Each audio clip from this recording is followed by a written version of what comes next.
Okay, SOA guiding principles.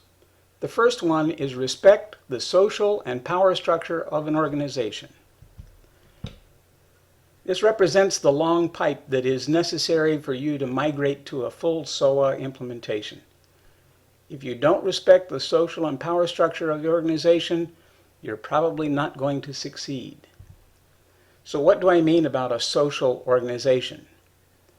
Typically, it's established by organization of a common goal or purpose. In other words, it could be the social organization that is all of the leadership of the IT department, or perhaps the marketing department, or in a larger company in one particular division that needs to be supported. So the social organization is that group of people that have a common goal or purpose. It may or may not be a formal group. However, it will typically display some forms of rules or standards of behavior. In other words, there may be some informal rules about who can make the decisions, who is the thought leader, and so forth. But it is a social organization. The power structure, most organizations have a hierarchy of authority and responsibility. So the head of the department or the head of the division will have the authority and responsibility for everything that goes on within that department or division. Someone higher in this hierarchy will have more power and responsibility than those below them. Someone may delegate authority to someone lower, but they typically cannot delegate responsibility. And if they do try to delegate responsibility or lay blame, then typically the power structure will change, people will be replaced, and it will not be an overall positive for the organization. So the guideline of respect the social and power structure organization is typically because SOA is a strategic effort.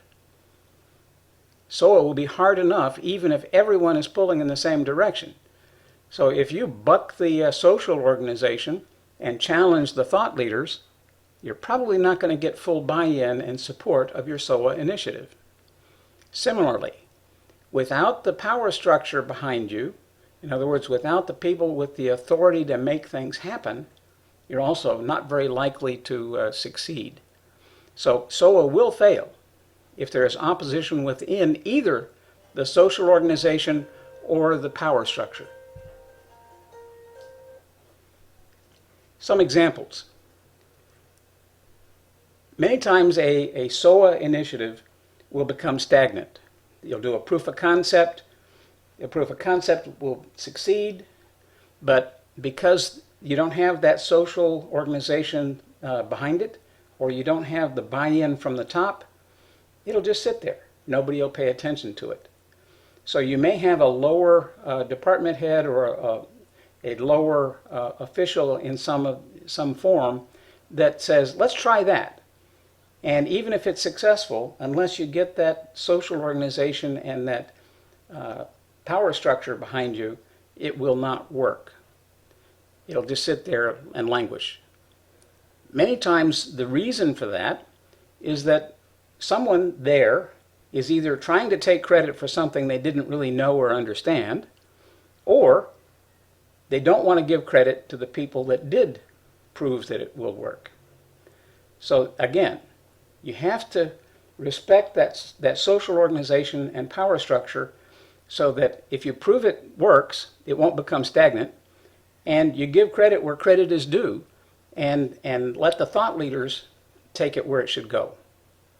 And lastly, I have been in organizations where nobody likes to be told they're not doing it the right way. The mere thought of creating a center of excellence around SOA, which is widely accepted as being the right thing to do, leads people to think that, well, I'm not part of the center of excellence, but I do excellent work. And so they will push back. Their pride will be insulted or hurt. And so that leads to many of the problems in bucking the social organization or the power structure because you're not letting people take pride in what you're trying to do. So that's that guiding principle.